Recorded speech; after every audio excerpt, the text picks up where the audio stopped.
네, 지난주 국가론에 이어서 오늘 이제 정치경제투쟁론으로 다시 찾아뵙게 됐습니다. 청년사회주의자 모임 운영위원 황보원이라고 합니다. 반갑습니다. 벌써 강의가 6주 차에 접어들었잖아요. 이 6주 동안 이게 굉장히 꾸준하게 오기가 쉽지가 않은데 이렇게 또 자리를 채워주시고 되게 쉽지 않은 내용들에 대한 학습인데 그리고 또 되게 잘 따라오시는 것 같아서 저도 굉장히 좀 많이 배우는 게 있는 그런 시간인 것 같습니다. 오늘 이제 할 거는 정치경제투쟁론인데 그거에 앞서서 지난 시간에 했던 것들을 또 잠깐 좀 복습하는 시간들을 좀 가지면 좋을 것 같아요. 맨 처음에 이제 제가 역사유물론에 대해서 학습했죠. 역사유물론에서는 사회발전의 추동력은 물질적 재화의 생산이다. 이런 것들에 대해서 이야기가 나왔고 그리고 역사발전의 주인, 역사를 누가 움직이는가에 대해서 사실은 굉장히 지배적인 사상들에서는 막 위대한 인물, 위인 이런 사람들이 그리고 이런 사람들이 갖고 있던 그 생각 이런 것들이 역사를 움직이는 거라고 했지만 사실은 그렇지 않더라. 민중들이 움직이더라. 그리고 역사는 계급투쟁의 역사더라. 이런 것들에 대해서 학습을 저희가 했던 걸로 기억을 하고 있습니다. 그리고 이제 인노동과 자본 때는 어떤 이야기를 했었죠? 자본주의에서 왜 노동자들은 필연적으로 착취를 당하는가 이런 것들에 대해서 이야기를 했죠. 그리고 그 착취라는 거는 굉장히 공정하고 그런 절차 속에서 발생을 하더라 이런 것들에 대해서 이야기를 했습니다. 그리고 자본 축적의 일반적 법칙, 일반적 경향에 따른 자본의 어떤 유기적 구성이라고 하는 그래서 불변 자본의 비중이 굉장히 커지고 그에 반해서 가변 자본의 비중이 작아지면서 노동자들의 빈곤이 계속 오히려 노동자들이 더 가난해지더라. 일자리가 늘어나는 것이 아니고 줄어들고 그런 식으로 해서 노동자들이 더 가난해지더라. 이런 것들에 대해서 학습했던 거로 제가 기억을 하고 있어요. 그리고 바로 지난주에는 국가론에 대해서 이야기했어요. 국가론은 그때도 많은 이야기들이 있었기 때문에 또 몇 가지만 이야기를 해보자면은 먼저 국가라는 게 굉장히 인류사의 초기부터 아예 최초부터 있었던 것처럼 사실은 생각이 들지만 애초에는 계급도 없고 착취도 없던 그런 시대가 있었다고 이야기를 했었죠. 그리고 이게 사적 수요가 발생을 하고 그리고 계급이 발생하면서 국가가 생겨났더라. 이런 것들에 대해서 이야기를 했습니다. 그러면서 이제 국가라는 것은 사회의 산물 그리고 이제 계급 대립의 산물이면서 국가라는 것이 어떤 역할을 하고 있는가 보니 지배계급이 피지배계급을 억압하기 위해서 동원하는 폭력과 억압이더라. 그런 수단이더라. 이런 것들에 대해서 이야기를 했던 걸로 기억을 합니다. 그리고 이제 이런 것들을 이제 넘어서기 위해서는 노동자 국가를 수립을 해야 된다. 이런 것들에 대해서 좀 이야기를 했었어요. 그리고 오늘은 정치경제투쟁론인데 사실 이것도 쉬운 내용은 아니에요. 그래서 지난번까지 바로 지난주까지 이제 좀 쌓여있던 어떤 학습들의 어떤 그 토대 위에서 좀 이야기를 하게 될 것 같아요. 노동자들이 계급투쟁 자본주의에서 계속 일어나고 있죠. 그리고 그런 계급투쟁을 승리를 해야 되잖아요. 그러면 어떻게 해야 되는지, 그러면 계급투쟁의 형태는 또 어떤 것들이 있는지, 그리고 이 다양한 계급투쟁의 형태를 어떻게 결합을 시켜서 싸움에서 승리를 만들어갈 건지 이런 것들에 대해서 이야기를 하게 될 것 같아요. 어찌 보면 원칙에 대한 이야기예요. 원칙에 대한 이야기로서 오늘 정치경제투쟁론 시작을 하도록 하겠습니다. 맨 처음으로 볼 거는 이제 노동자 계급의 계급투쟁은 세 가지 기본 형태를 갖는다라는 거예요. 어떤 형태들이 있는지를 좀 차근차근 보도록 하겠습니다. 제일 먼저 이제 얘기할 게 경제투쟁이에요.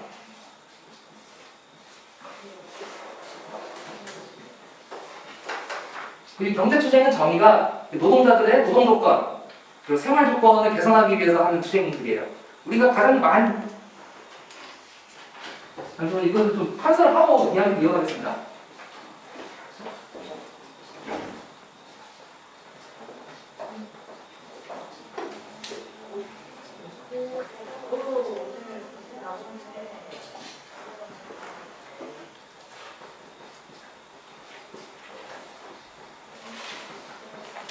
노동자들의 생활조건, 노동조건을 개선하기 위한 투쟁이 경제투쟁인데 우리가 가장 일상적으로 보는 형태의 투쟁들이에요. 예를 들어서 임금투쟁이 있죠. 그래서 임금을 인상을 해라. 이대로 어떻게 사냐. 그런 임금 인상 투쟁이 있고 또 한편으로 이제 노동시간 단축 투쟁이 있을 거예요. 이거 너무 많이 시키는 거 아니야? 이런 것들을 요구로 갖고 이제 하는 투쟁들인 거고 근데 이제 자본주의에서는 노동자들의 처리가 이렇게 나아지는 것이 아니고 갈수록 나빠지잖아요. 나빠지는 것들이 있기 때문에 어떤 계약을 막는 투쟁, 그러니까 임금 삭감에 맞서서 그러지 말라고 이렇게 제약을 거는 투쟁, 이런 것들도 경제투쟁의 문제에 들어가요. 그리고 이제 노동 조건에 대한 개선시키는 그런 투쟁이 되나. 그러니까 최근 같은 경우는 이제 굉장히 많은 사업장들에서 산재가 발생을 하죠. 노동자들이 진짜 되게 슬픈 얘기인데 하루도 안 걸리고 계속 노동자들이 어디서 이렇게 사고가 났다더라, 뭐 목숨을 잃었다더라, 이런 안타까운 얘기들이 많이 들리는데, 그런 어떤 노동 환경도 개선해라, 그런 것들도 경제수준이 들어갈 수 있을 것 같아요. 그리고 자본가들이 밥 먹는 것도 굉장히 공격을 많이 한다고요. 그래서 이걸 밥이라고 주냐 이런 식으로 그런 생각이 들 만큼 이제 그런 것들을 하는데, 그런 것들에 맞서서 하는 것도 경제투쟁의 범주에 들어가는 거예요. 근데 이제 저희 인노동과 자본 때 배웠죠. 또 자본주의적인 일반적 경향에 따라서 자본주의는 계속해서 노동자들의 빈곤해지는 체제잖아요. 그리고 계속 상황이 안 좋아지잖아요. 그렇기 때문에 아까 이제 지나가면서 얘기했지만 어떤 안 좋아지는 상황의 삶의 조건들을, 그런 계약들을 막아내는 투쟁, 그리고 경영들의 제약을 거는 투쟁, 이런 것들도 경제투쟁의 어떤 의의라고 할 수 있을 것 같습니다. 노동자들이 계속해서 빈곤하고 계속 착취당하는 것은 사실은 자본주의 체제 자체에 있는 거죠. 임금노동의 자체에 임금노동 자체가 사실 그렇게 만드는 거잖아요.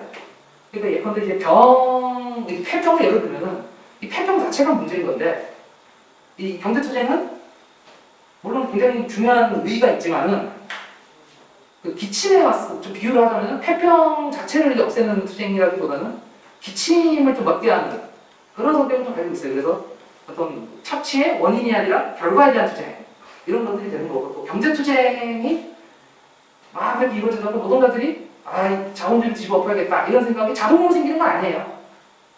그렇기 때문에 그런 한계들을 가지고 있다, 이런 것들을 좀 알고 가시면 될 것 같습니다. 그 다음에 이제 얘기할 수 있는 게 정치투쟁이에요.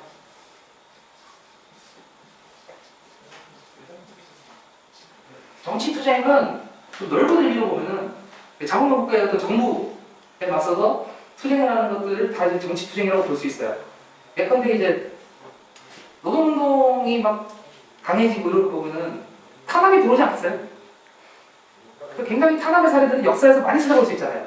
뭐 어떤 여기서 노조를 만들었는데 노조위원장들이 막 잡아가고 이런 것들도 있을 것이고, 그런 것들을 탄압에 맞선 투쟁도 들어갈 것이고, 그리고 법 제도를 개선하고 혹은 이제 계속 어떤 법적으로 이제 노동자들한테 굉장히 안 좋은 거, 그런 것들을 막아내는 투쟁, 이런 것들도 정치투쟁의 범주에 들어가요. 근데 이제 가장 궁극적으로 우리가 정치투쟁의 의의를 평가를 해야 되는 거는, 아까 이제 노동자들은 자본주의 자체를 넘어서지 못하면 이 착취에서 벗어날 수가 없잖아요. 임금노동제 자체를 넘어서야 된다고요. 그러기 위해서는 자본가들의 사적 소유를 철폐하는 투쟁들도 해야 되는 거잖아요. 그런 어떤 근본적인 투쟁을 해야 되는 건데, 그렇기 때문에 이제 정치투쟁에서는 가장 중심이 이루는 것은 다양한 형태와 수립이 있지만은 노동자 국가를 수립하기 위한 투쟁, 이런 것들이 좀 중심이 돼야 됩니다. 그래서 다시 한번 정리를 하면은 정치투쟁은 이제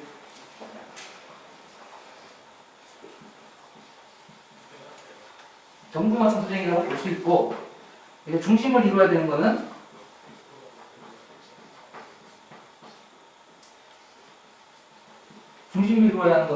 노동자 국가 수립을 위한 투쟁.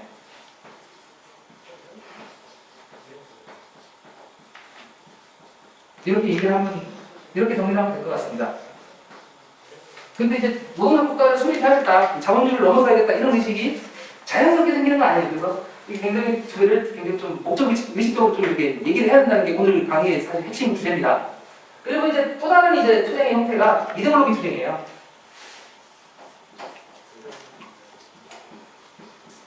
이데올로기 투쟁은 사상 투쟁이라고도 할 수 있고, 이걸 감론 투쟁이라고 할 수 있겠죠.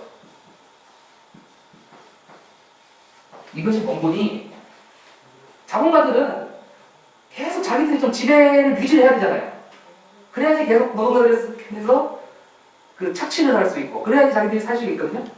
그러려면 제일 많이 하는 게 뭐냐면, 이 자본주의가 영원할 것이다, 자본주의 체제는 정당한 체제다, 이런 것들을 좀 계속해서 사람들한테 심어줘야 되지 않겠어요? 예컨대 이제 그런 얘기들을 우리가 어릴 때부터 굉장히 많이 듣던 것 같아요. 저는 그리고 사회주의 활동을 하면서 더 많이 듣는 것 같아요. 뭐냐면 사회주의 그거 좋은 건 알겠어. 근데 사람은 이기적이라서 그 사람들 욕심 때문에 사회주의는 안 되는 거 아닐까? 이런 식으로 저를 자꾸 설득하려고 하는 사람들이 있어요. 근데 그거는 굉장히 일상적으로 우리가 만난단 말이에요. 그리고 또 이거랑 비슷한 게 그거죠. 인간의 이기심에는 자본주의가 가장 닮아있는 체제야. 지금까지 역사에서 자본주의가 이렇게 계속 승리해왔던 것을 봐. 이런 것들을 계속해서 선전한단 말이에요. 이런 것들을 유포를 한단 말이에요. 그리고 또 이제 다른 예들이 또 몇 가지가 있죠. 예컨대 이제 또 노동자들이 이제 막 정치적으로 막 투쟁을 하려고 하면 굉장히 불순해. 순수하지 못한 정치 투쟁인데 이거는 인정할 수 없어.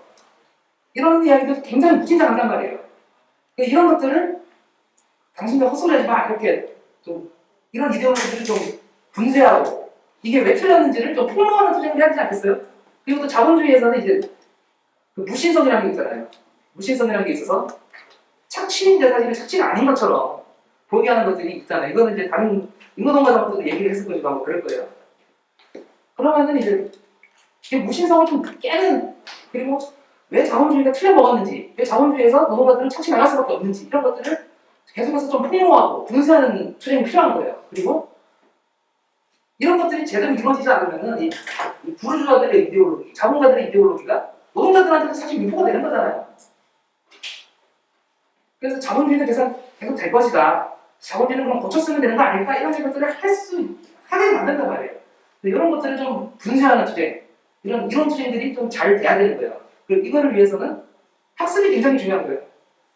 그래서 이제 교재는 나오지만 이제 운동이 좀 굉장히 좀 얍삽하고 뭐 기회주의적인 쪽들이 등장할 때는 사상 투쟁, 이데올로기 투쟁이라는 게 좀 굉장히 경시가 됐었어요.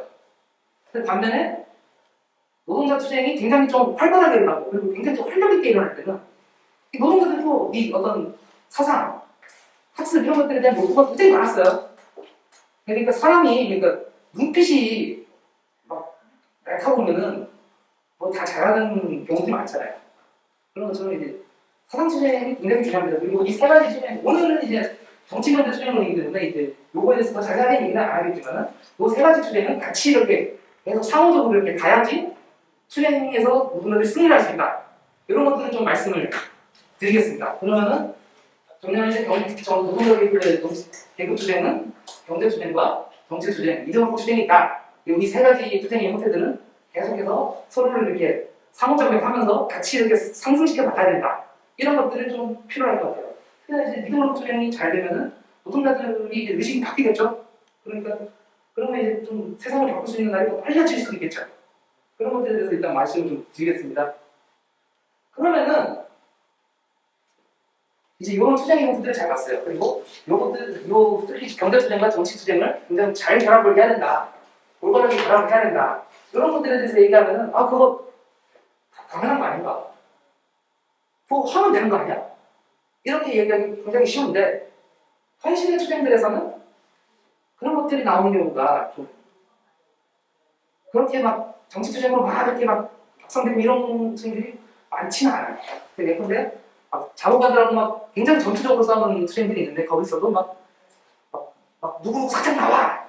뭐 이런 것들이 많이 볼 수 있어도 문재인 뭐 뒤에 손짓 말고 나와! 아니면 세상을 뒤집어야 돼! 이런 얘기들이 자연스럽게 따라오지는 않는다는 거예요. 근데 그거는 이제 정치 투쟁과 경제 투쟁이 분리되는 거죠. 그래서 정치 투쟁 따로 경제 투쟁 따로 이렇게 가는 관념이 생기는 건데 이거는 좀 중요하게 봐야 될 게 자본가들이 일부러 막 모략을 꾸미고 머리를 싸매가지고 이놈들이 이거를 결합시키지 못하게 이렇게 일부러 조장한 건 아니라는 거예요. 이건 이제 자본주의가 자본주의 이전의 사회랑 비교했을 때 갖는 되게 독특한 특성 때문에 사실은 정치랑 경제가 되게 밀접하게 결합이 돼 있잖아요. 지난주에 국가 때도 이야기를 했지만은 자본주의 사회에서 자본과 국가는 제1의 목적이 자본가들의 사적 소유와 그리고 임금 노동제를 유지하는 게 목적이잖아요. 근데 그렇지 않은 것처럼 이렇게 막 보이게 하는 그런 것들이 있다는 거예요. 그거에 대해서 한번 이야기를 했는데 그거는 이제 객관적인 현상이라는 건데 그거를 이제 도표로 좀 정리를 해서 하면은 굉장히 좀 이해가 잘 될 수 있어요. 참에 따라서 이제 좀 찬찬히 찾아보도록 하겠습니다. 일단 동반사회, 바로 그 장면이 금주는 동반사회가 있고 자본주의 사회가 있어요. 이제 동반사회에서는 계급 관계가 어떻게 되죠? 네, 그렇죠. 영주랑 농노가 이렇게 계급 관계가 있죠. 자본주의 사회는 계급 관계가 어떻죠? 그렇죠. 자본가랑 노동자가 있어요. 이게 생산수단의 소유인데 동반사회 때는 이제 주된 생산수단이 땅 아니겠어요? 그럼 이 땅을 명목상으로 누가 가지고 있는가? 영주가 가지고 있거든요. 자본주의 사회는 생산수단을 누가 가지고 있다고 저희가 계속 학습했죠. 자본가가 가지고 있죠. 그럼 여기서부터 좀 이제 달라지는 건데 생산수단의 점유라는 게 있어요. 이 점유라는 게 저도 이제 검색을 해보니까 이 물건에 대한 사실상의 지배자라는 뜻이에요. 그러니까 예컨대 이제 동반사회로 치면은 이 생산수단의 점유라는 농노가 되는데 왜 그런가? 이제 이 땅을 그러니까 이 영지라는 거 영지도 되겠죠. 이 땅을 영주가 명목적으로 가지고는 있는데 실질적으로 여기서 일을 하는 거는 농노란 말이에요. 그리고 농노는 자기 땅도 어느 정도 있어요. 그럼 이 자기 땅에서 그러니까 뭐를 심고 뭐 이렇게 하는지 그런 권한들은 자기가 가지고 있는 거예요. 자기가 생산하는 거에 대해서 일정 부분 권한이 있는 거예요. 그렇기 때문에 생산자를 점유하고 있는 것은 농노, 사실상의 생산자를 소유하고 있는 사람 이렇게 보면 되는데 자본주의에서는 어떻죠? 생산자를 점유하고 있는 것도 자본가 아니에요? 만약에 저는 이제 뭐 만드는 알바도 많이 했었어요. 그래서 이제 무슨 뭐 맥주 병따개 만드는 일을 하면은 제가 이거 여기서 10시간 일했다고 이거 가져나오면 안 되거든요. 그러면은 저는 이제 월급 임금 봉투가 아니라 소환장을 받겠죠. 경사를 만나겠죠. 그러니까 생산물에 대한 일절 권한이 없는 거예요. 여러분들. 그래서 여기는 자본가가 생산수단을 점유하고 있다. 그리고 요거의 조건은 노동자들은 생산수단으로부터 완전히 분리가 되어 있잖아요. 생산수단으로부터 자유로운 노동자 아닙니까? 그렇기 때문에 이제 요런 게서 차이가 난다. 그리고 이제 잉여노동이 존재를 어떻게 하는가를 봐야 되는데 이제 그 동반사회에서는 예를 들어서 이제 자기 땅에서 한 일주일에 6일 일한다고 치자고요. 6일을. 그럼 자기 땅에서 한 3일 일하고 나면은 그 다음에 이제 나머지 3일은 어디서 일을 해줘야 되죠? 영준의 밭에 가서 영준의 직영지에 가서 일을 해줘야 돼요. 그러니까 이거는 자기한테 필요한 노동하고 영주를 위해서 공짜로 일을 해줘야 되는 잉여노동이 시공간적으로 분리가 되는 거 아니에요? 그 잉여노동이 필요노동과 시공간적으로 분리가 돼 있어요.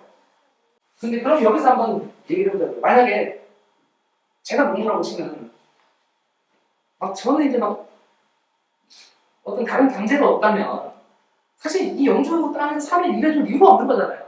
어떤 신분적인 예속이라든지 뭐 이런 나를 이 땅에 묶어놓는 강제가 없으면은 제가 저 영주의 밭에서 3일 일해주는 거는 말도 안 되는 거거든요. 아니 내 땅에서 내가 6일 일하는 게 낫지. 왜 남의 땅에서 일을 해줘야 되나? 왜 내가 공짜로 쟤를 위해서 일을 해줘야 되나? 이렇잖아요. 그렇기 때문에 여기서 이제 사회가 유지가 되려면은 경제적 강제가 필수적이에요. 만약에 이제 영주 입장에서도 요 농부한테서 잉여노동을 강탈하기 위해서 착취를 하기 위해서는 이 경제적 강제, 그래서 만약에 신분적인 예속이라든지 그리고 이 땅에서 벗어나면 옛날에는 농노들이 자기 영지에서 벗어나고 죽고 그랬거든요. 군대를 풀어가지고 영주 직속 군대 이런 애들 있잖아요. 그래서 영화 같은 거 보면은 막 도저히 못 살겠어, 농노가 도저히 못 살겠어가지고 도망가면은 이래 하면서 창 들고 칼 들고 있는 분들이 잡아오잖아요. 그 경쟁적 관계가 굉장히 필수적인 거예요.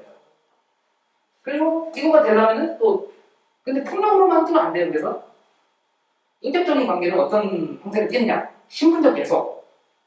저 사람은 영주기 때문에 저기에 있고 나는 농노기 때문에 이 농노팔자 어떻게 바꿀 수가 없어. 이런 어떤 신분적 예속이 있어야 되는 거예요.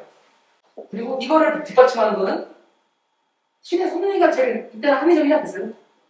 하느님이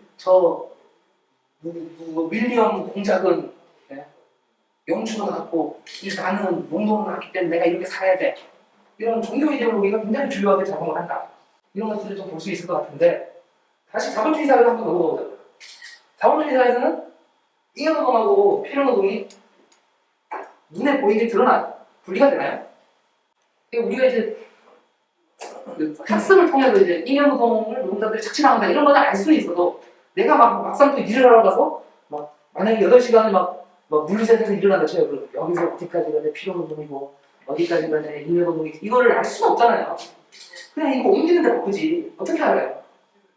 그러니까 분리가 안 돼요. 잉여노동은. 근데 이제 경제적 강제로 넘어가면은 이 자본주의에서 우리가 한번 출근기를 한번 떠올려보자고요. 일하러 가서 하루에도 몇 번씩 때려치고 싶다. 사직서를 낼까? 하다가도 참고 집에 가서 밥 한 그릇 먹고 다시 내일 출근할 준비를 하잖아요.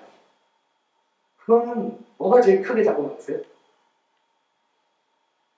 여기서 잘리면은 앞길이 막막해지니까 먹고 살 길이 막막해지니까 그런 거 아니에요? 목구멍이 포도청인 거잖아요. 그러니까 여기 자본주의사에서는 경제적 강제가 필수적이진 않아요. 필수적이지 않다는 건 없지도 않다는 거예요. 왜냐하면 옛날에 하시정 군국주의 이 시대를 생각해보자고요. 그럼 이때는 나라에서 잡아가고 있잖아요. 일하라고. 근데 그거랑 별개로 경제적 강제가 강하지 경제적 강제가 필수적이진 않아요.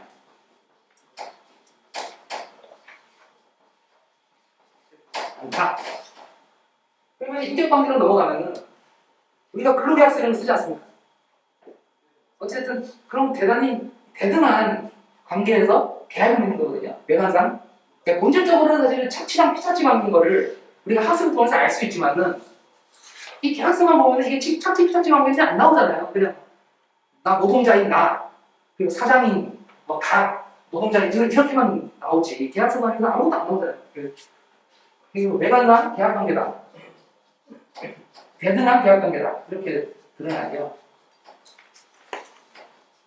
그러다 보니까 이 계약 관계라는 건 이제 이걸 이제 유지하기 위한 주요 이데올로기는 법 이데올로기가 될 거예요.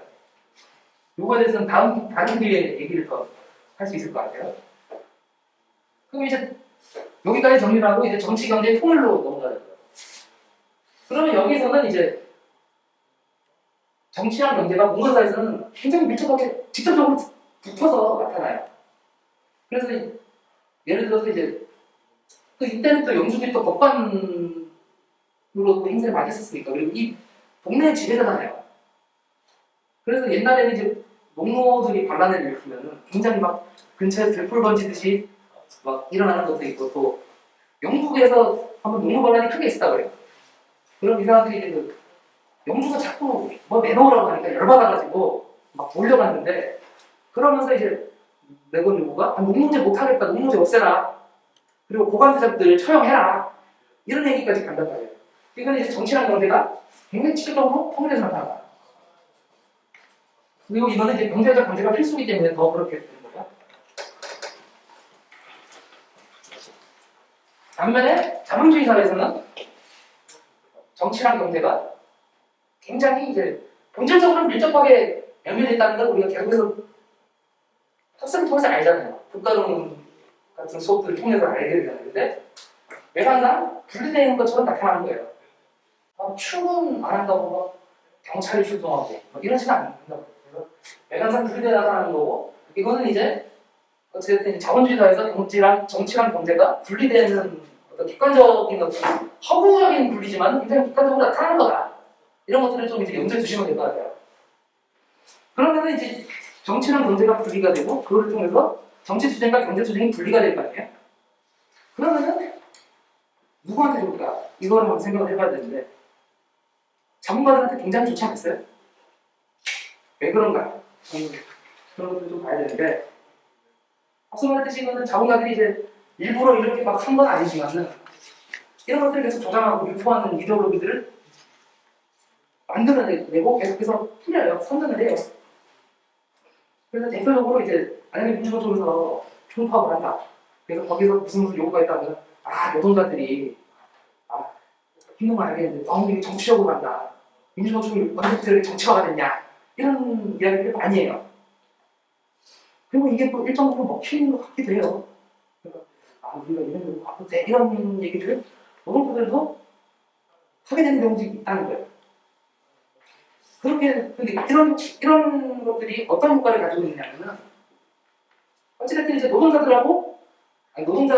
투쟁에서 승리를 하려면은 자본과 계급뿐만 아니라 이 자본과 계급과 이해관계를 같이 하는 자본과 국가를 같이 투쟁 대상으로 삼아서 투쟁력을 이렇게 모아나가야 되잖아요.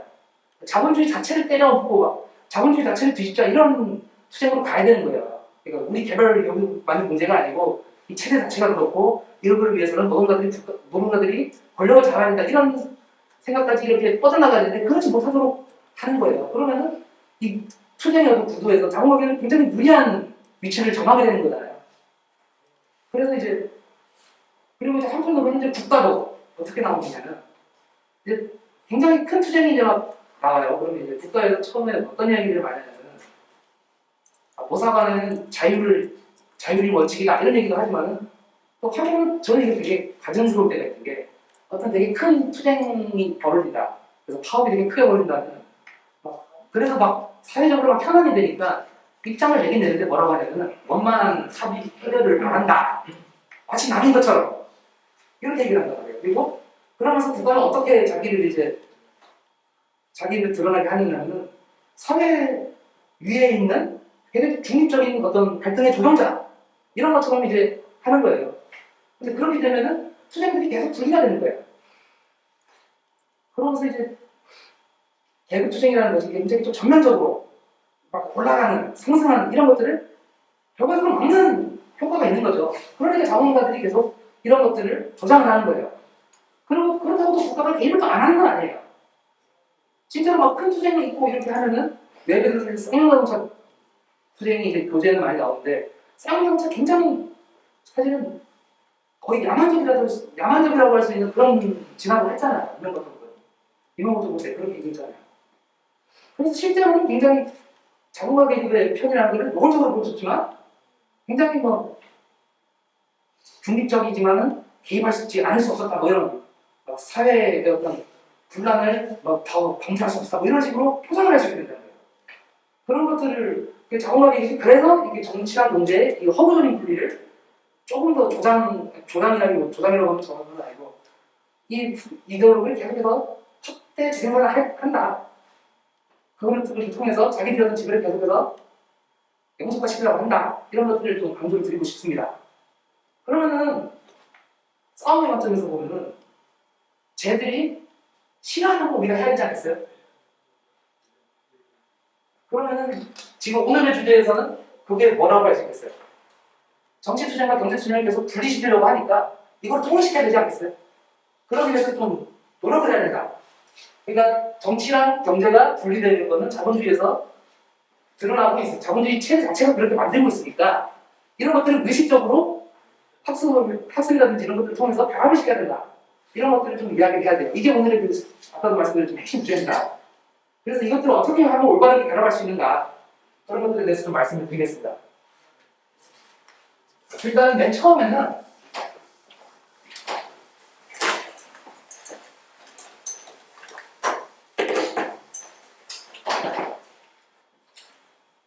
노동적인 이제 정치 투쟁을 중심으로 해서 경제 투쟁을 결합을 시켜야 된다. 이 얘기인데 그 정치 투쟁하고 경제 투쟁은 그래도 상대적으로는 어느 정도 복잡성이 있어요. 그럼에도 불구하고 이거 완전히 분리시켜서 가지 말고 계속해서 좀 상호 연관들 이런 것도 계속 확대시켜야 돼요. 그리고 특히나 중심에 둬야 되는 것은 정치 투쟁. 특히나 이제 노동자 국가 수립을 위한 정치 투쟁을 중심에 두고 경제 투쟁은 약간 종속적인 위상을 차지하게끔 이렇게 의식적으로 좀 정치 투쟁과 경제 투쟁을 결합해야 된다. 이게 첫 번째입니다. 그래서 정리를 해보면은 노동자 계급은 정치 투쟁을 중심으로 경제 투쟁을 결합시켜야 된다. 이게 될 것이고 두 번째로는 경제론적, 경제주의적 그리고 단계론적 관점을 비교하고 가야 된다. 이게 나오는데 이제 경제주의랑 단계론이 좀 생소한 용어죠. 이게 뭐냐면은 경제 투쟁이 좀 핵심만 얘기를 하면은 경제 투쟁을 좀 계속해서 하다 보면은 노동자들이 그만해서 국가의 탄압도 받을 수 있을 것이고 그리고 그 투쟁의 경험도 계속 쌓일 것이고 그러면서 자연스럽게 정치 투쟁으로 넘어갈 수 있을 것이다. 그러니까 경제 투쟁이 먼저 이루어져야 된다. 경제 투쟁이 우선적으로 이렇게 자리를 잡아야 된다. 그래서 경제 투쟁을 활발하게 하는 과정을 통해서 정치 투쟁을 격상시켜야 된다. 이런 주장이 이제 경제주의 관계론적 관점인데 요거는 사실 문제가 있는 관점이에요. 왜냐면은 경제투쟁만 계속 한다고 했을 때 그게 정치투쟁으로 계속해서 잘 이어지는 사례가 많았으면은 지금 양상이 좀 다르지 않겠어요? 근데 주로 이제 경제투쟁이 굉장히 격렬하게 일어나고 그리고 굉장히 오랜 기간 이루어졌을 때 그 결과를 좀 보면은 저도 그래서 한 번씩 되게 투쟁 현장이라든지 연대하면서 한 번씩 좀 씁쓸할 때가 한 번씩 있어요. 경제투쟁으로 끝나는 경우가 굉장히 많아요. 왜냐면은 이제 여러 가지 요인들이 있잖아요.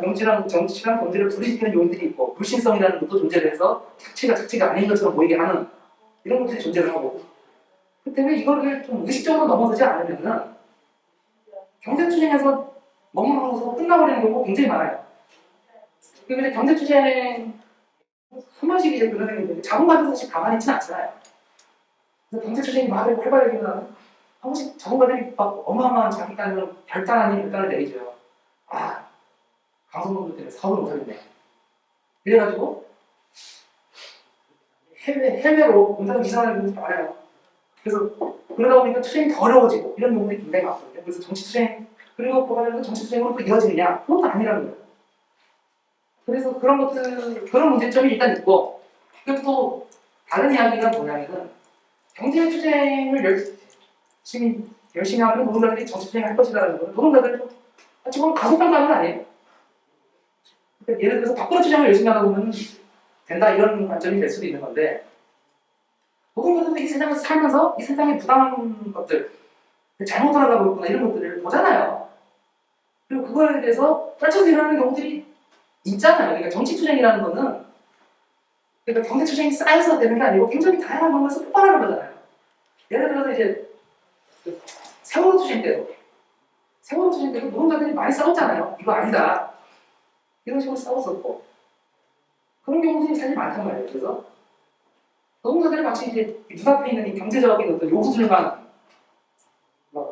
원하는 것처럼 그리고 이것들을 통해서 막 세상을 일단 그런 식으로 하는 거예요. 노동자들이 사실 굉장히 가속병다는 관점이에요.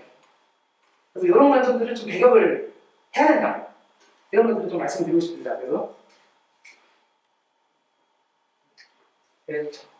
요약하면 경제주의적 관계로서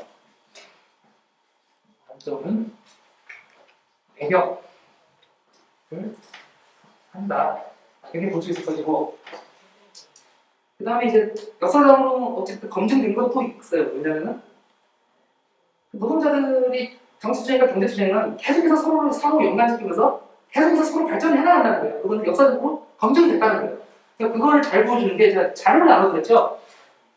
도표 말고 이제 이게 사회주의자 매체에 있는 기사인데 여기는 맨 마지막 페이지에 보면 로자 룩셈부르크가 쓴 대중통합론의 한 나라를 나와요.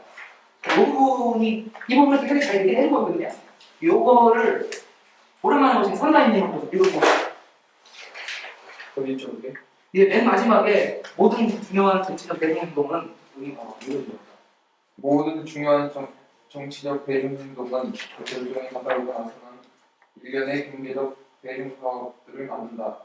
그리고 이런 법칙은 하나하나의 대중파업에만 적용되는 것이 아니라 혁명 일반에도 적용된다. 정치투쟁이 확산되어 명확해지고 강화됨에 따라 경제투쟁은 후퇴하기는커녕 오히려 확산됨과 아울러 더욱 조직화되고 강화된다. 이 두 가지 투쟁 사이에는 상호작용이 존재한다. 정치투쟁의 모든 활발한 공격과 승리는 경제투쟁에 강력한 자극을 준다. 이것은 정치투쟁의 활발한 공격과 승리가 노동자들에게 처지 개선을 위한 싸움으로 시야를 넓혀주고 또 싸우려는 충동을 강화시킨과 아울러 노동자들의 투쟁 정신을 강화시킨다는 점에서 그렇다. 정치행동의 물결이 고양된 뒤에는 언제나 수많은 경제투쟁이 싹을 틔우는 기름진 투쟁물이 나오고 또 그 역도 마찬가지다. 자본에 맞선 노동자들의 끊임없는 경제투쟁은 정치투쟁이 휴지기를 맞이할 때마다 노동자들을 희생해준다. 말하자면 경제투쟁은 정치투쟁에 언제나 새로운 활력을 불어넣어주는 노동자 역량에 마르지 않는 저수지이다. 바로 이 저수지에서 정치투쟁은 늘 새로운 힘을 끌어내며 동시에 곳곳에서 프롤레타리아트에 지칠 줄 모르는 경제적 공격들을 각각의 치명한 갈등으로 이끌어간다. 그로부터 대규모 정치투쟁들이 하지 않게 폭발한다. 한마디로 경제투쟁은 운동을 하나의 정치적 초점에서 다른 초점으로 나아가게 하는 장치이다. 정치투쟁은 경제투쟁의 토양을 주기적으로 기름지게 한다. 여기서 원인과 결과는 끊임없이 자리를 바꾼다. 그러므로 러시아에서 대중파업이 벌어지는 동안에 이 두 가지 투쟁, 즉 정치투쟁과 경제투쟁은 현학적인 도시들이 설명하는 것과는 달리 완전히 분리되거나 서로 부정하는 것이 전혀 아니며 러시아 프롤레타리아 계급투쟁에서 서로 얽혀있는 두 측면을 이루고 있을 뿐이다. 이 두 요소의 통일이 바로 대중파업인 것이다. 이제 이것도 방법하고요. 여기서 이제 눈을 볼게 이제 어쨌든 경제투쟁은 이제 굉장히 이제 경제투쟁이 또 활발하게 일어날 수 있는 어떤 토양을 기름지게 하는 그런 작용을 하고, 그리고 경제투쟁은 또 정치투쟁이 또 촉발될 수 있는 어떤 중요한 어떤 영향을 계속해서 제공하는 마르자는 셈이다, 이렇게 표현했는데 저는 이게 굉장히 좀 잘 얘기를 하고 있는 것 같아요.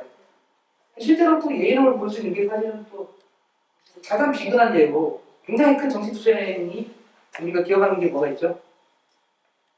촛불투쟁입니다. 촛불투쟁에서도 사실 우리가 뭐 좀 많은 건 아닌데, 노동자들 많은 건 아닌데, 그래서 많은 노동자들이 거리에 나와가지고 이거 안 된다, 박근혜 퇴진해라, 이런 식으로 해서 굉장히 사실 거대한 정치투쟁을 한 거잖아요. 그래서 지금 그게 일정 부분 뭐 한계들이 없다고 할 수 없지만은, 그럼에도 불구하고 어쨌든 중요한 어떤 계기가 됐었고, 그리고 그 다음에 사실 그리고 나서 굉장히 좀 의미 있는 투쟁 중에 하나가 이제 촛불이래. 최저임금 2만 원 투쟁이 또 그 다음에 굉장히 발차 공개됐었잖아요. 그래서 이런 것들을 또 통해서 좀 보시면 될 것 같고, 그리고 이런 것들을 또 잘 보여주는 대표적인 사례들은 굉장히 많으니까 그런 것들을 또 나중에 또 찾아보시면은 많은 도움이 되실 것 같습니다. 그래서 이제 정치투쟁과 경제투쟁은 계속해서 상호 연관을 시켜나간다. 그런 것들을 좀 염두에 두시면 될 것 같아요. 그러니까 아예 동떨어지는 게 아니에요. 그리고 경제투쟁도 굉장히 중요하지만 정치투쟁이 어쨌든 굉장히 중요한 위치를 점하고 있어야 된다. 이런 것들을 좀 아시면 좋을 것 같습니다. 그래서 지금까지 한 것들을 좀 정리를 하면은 노동자 계급은 세 가지 기본적인 계급투쟁의 형태를 갖는다. 경제투쟁과 정치투쟁, 그리고 이데올로기 투쟁이 있고, 이 세 개가 굉장히 잘 서로 어우러져야 된다. 잘 이렇게 그냥 주기적으로 평화하게 이루어져야 된다. 이런 것들에 대해서 이야기를 했고, 근데 정치투쟁과 경제투쟁이 결합을 잘 되면 좋은데 그렇지 못한 이유가 있더라. 그건 자본주의 체제 안에 있더라. 그래서 이런 것들을, 이런 허구적 분리가 자본주의 자체에서 조항이 되더라. 그리고 이런 허구적인 분리를 계속해서 증폭시키는 이데올로기들을 자본과 계급이 유포를 하더라. 그래서 이런 것들이 잘 이제 완전히 거짓말하지 말라. 문제는 자본주의다. 이런 것들이 자연스럽게 나올 수 있도록 어떤 자본과 계급이 유포하고 있는 이데올로기, 그리고 정치와 경제, 자본주의 자체에서 발생하는 정치와 경제의 허구적인 분리를 분쇄해 나가야 된다. 이런 것들에 대해서 이야기를 했고, 그리고 이런 거 어떻게 하면 올바르게 결합할 수 있는가, 이 사례, 이런 것들에 대해서 이야기하면서 정치투쟁이 중심에 서고 경제투쟁은 좀 종속된 이상을 가져야 된다. 이런 것들에 대해서 이야기를 했습니다. 그리고 단결론적 관점, 그러니까 경제투쟁을 굉장히 열심히 하다 보면은 정치투쟁이 따라올 것이다. 이런 것들은 현실에서 잘 맞지 않고 경제투쟁은 끝날 경우가 많고, 그리고 그런 것들을 좀 가속효과하는 관점이다. 이런 것들에 대해서 이야기를 했죠. 그리고 역사적으로 검증된 바, 정치투쟁과 경제투쟁은 서로 계속 상호연관하면서 서로에게 자극과 새로운 어떤 능력을 제공하는 그런 투쟁들이다 라는 것들을 이야기했습니다. 그러면 일단은 정치투쟁과 경제투쟁과 더 올바르게 결합시켜야 된다. 이런 것들에 대해서 지금 앞서 이제 쉬는 시간 전까지는 이야기를 했었고, 그러면 그 전에 일단 원론적인 얘기 한번 해보시자고 하자고요. 자본주의 사회를 어쨌든 넘어가야 되는 거거든요. 자본주의 사회에서는 노동자들, 민중들의 삶은 나아질 수 없다. 그리고 자본주의는 영원 불면한 것이 아니고 어떤 역사의 발전 단계에 있는 한 시기일 뿐이다. 그렇기 때문에 자본주의 사회를 넘어서서 노동자들이 이제 사회주의 사회를 만들어야 된다. 이런 거 아니겠어요? 그러면 그 주체는 누가 돼야 되겠어요? 노동자들이 돼야 되는 거 아니에요? 그래서 노동자들이 해서 그 생산수단의 사적성을 철폐를 하고, 그리고 그동안에는 자본가들의 이윤만을 위해서 모든 것들이 생산됐지만 이제는 사회적으로 이제 뭐가 필요한지 민주적으로 계획적으로 통제돼서 그것의 사회적 필요를 새로 만들어 나가고 이런 것들이 해야 되는 거잖아요. 그리고 노동자들이 진짜로 그동안에 어떤 굉장히 좀 거의 뭐 들러리, 정치라는 것도 약간 들러리 있었지만 이제는 진짜 세상의 주인이 돼야 된다.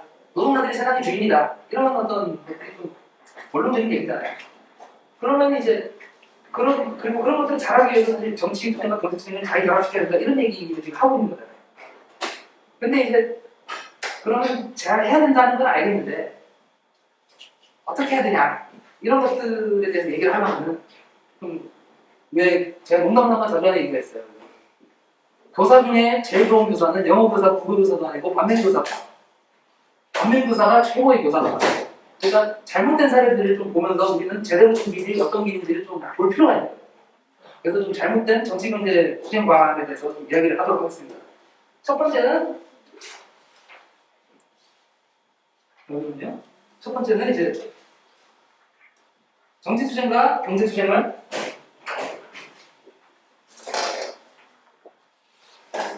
삼민주의적, 이분법적 분리로 하면은 안 된다. 이것에 이제 할 수 있는 건 이제 이거를 이제 좀 요점을 얘기하면 이제 당은 그 의회주의적인 정치 투쟁을 막고 그 반면에 이제 노동조합은 경제 투쟁을 한다. 경제 투쟁을 해야 된다. 이런 것들을 치고 이제 양쪽이 계속 나온 거거든요. 이게 왜 문제가 있냐 이런 것을 좀 볼 필요가 있는데 일단 먼저 얘기를 해야 될 거는 이제 사민주의라는 것의 어떤 의미가 좀 사실은 변화를 한 거예요. 옛날에는 이제 진짜 지금 우리가 이제 학습하는 내용인데 세상을 바꿔야 된다. 라는 그런 것들이 옛날에는 사민주의였지만은 나중에 또 이야기를 한번 하겠지만은 이제 그 노동운동 성장을 하고 사회주의 성장하는 과정에서 기회주의적인 조류들 그래서 계량주의적인 그래서 계량주의라는 것은 이제 뭐 계급투쟁 이런 것들 그리고 이제 어떤 사회주의 혁명 이런 것들이 아니면 자본주의 안에서 점진적으로 좀 고쳐나가다 보면은 될 것이다 이런 주장들이 좀 굉장히 강했었어요. 이런 경향이 굉장히 강했어요. 그러면서 이제 그런 사람들이 이제 계속해서 삼인당으로 남아있고 삼인주의자로 남아있고 이 사람들하고 불과를 짓기 위해서 이제 현대적으로 이제 공산주의자예요. 이렇게 이야기를 하는 거거든요. 그러면 이거는 이제 어떻게 되느냐면은 확실히 표현하면 노동자들은 좀 변형의 주체 이런 것들이 아니고 그래서 좀 대강화시키는 관점이에요 사실은. 그래서 당이 어떤 삼인주의적인 당이 이제 의회에서 의석을 많이 얻는 그런 것을 통해서 그리고 그런 배경 속에서 정치 투쟁을 하고 노동자들은 이제 경제적인 요구들, 경제적 투쟁들만 잘하면 된다 이런 식으로 하는 건 사실은 둘 다 협소해지는 둘 다 망하는 게 사실 가게 되는 것들이에요. 그래서 만약에 그런 것들을 최근에는 이제 어떻게 좀 볼 수 있냐면 이게 선거철이잖아요. 그래서 이제 노동자들 이제 투쟁 현장에 딱 이렇게 사람들이 있어요. 그러면 이제 그 당의 잠바 같은 게 있고 이제 의회주의적인 삼인주의자들이라고 할 수 있는 사람들이 뭐 있다면은 이 사람들이 이제 그리고 우리가 이제 여러분들의 힘든 걸 알겠고 그래서 우리가 의석을 많이 얻어서 아니면은 집권을 해서 여러분들이 삶이 바뀔 수 있도록 뭘 하겠습니다 이런 식으로 하면은 그냥 노동자들을 방금 얘기한 것처럼 좀 객체화시킨 거잖아요. 변형의 주체가 아니라 객체화시킨 거잖아요. 그리고 노동자들이 사실 노동자들이 정치 투쟁을 하고 이제 그 당에서는 좀 가치 투쟁을 하고 그리고 이 투쟁을 더 상승시키는 역할을 해야 되는데 그렇지 않는 그런 관점으로 볼 수가 있는 거예요. 그래서 이런 이분적 부분은 이제 앞서 얘기했듯이 당과 노동조합을 둘 다 좀 협소화시키는 그런 관점이다 라는 거를 좀 말씀드리고 싶습니다. 그리고 그 다음에 좀 문제적으로 이제 검토해야 되는 게 경제주의적 정치투쟁관이에요. 이 경제주의적 정치투쟁관은 이제 앞서서 이제 경제주의적 관점 그리고 단기론적 관점에 대해서는 우리가 좀 비판적으로 검토를 했죠. 그러니까 경제투쟁이 계속해서 쌓여나가다 보면은 경제투쟁으로 갈 것이다. 그래서 노동자들의 인식도 이 경제투쟁 속에서 이제 할 것이다 이런 관점인데 이게 사실 굉장히 문제가 많은 관점이다. 경제투쟁으로 끝나는 경우들이 굉장히 많고 그리고 노동자들이 굉장히 좀 과소평가하는 관점이다라고 얘기를 했는데 근데 이제 경제주의적인 정치투쟁과는 그 정치투쟁이라든지 그리고 정당, 그 국가에 대해서 그렇게 부정적으로 보진 않아요. 특징적인 게 아무튼 그 국가, 정당 그리고 정치투쟁에 대해서 부정적으로 보진 않는데 그럼 어떻게 보느냐? 그럼 이 사람들이 자본주의 넘어서야 된다. 그래서 막 사회주의 가야 된다 이런 정치투쟁을 얘기하는 건 아니니까 지금 문제적으로 검토를 하고 있는 거겠죠. 어떠한 그런 정치 수행을 가지고 있냐?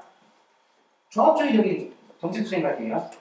그러다 보니까 이제 어떤 좀 진짜 뭐 어떤 자본주의 체제의 어떤 모순 이런 것들을 급진적으로 막 바꿔나가야 된다. 그리고 그런 것들을 위해서 노동자들이 막 직접 이렇게 수행을 이렇게 만들어 나가야 된다. 어떤 노동자 국가 수행을 만들어 나가야 된다. 이런 것들이 아니고 좀 경제적으로 지금 당면한 요구들을 어떻게 해결할 것인가. 이런 식으로 좀 국한되는 거예요. 그러다 보니까 이것도 사실 굉장히 씁쓸한 건데 어떤 일들이 또 종종 발생을 하느냐. 사실 우리는 이제 지난 강의들에서 계속해서 강조를 하고 또 앞서서도 계속 강조를 했지만 국가라는 거는 특히나 이제 자본가 국가라는 거는 자본가들의 이해를 수호하는 거잖아요. 자본가들하고 이해관계를 같이 하는 거예요. 자본가들의 어떤 소유 그리고 어떤 이 지배를 계속 유지하기 위해서 존재하는 거잖아요.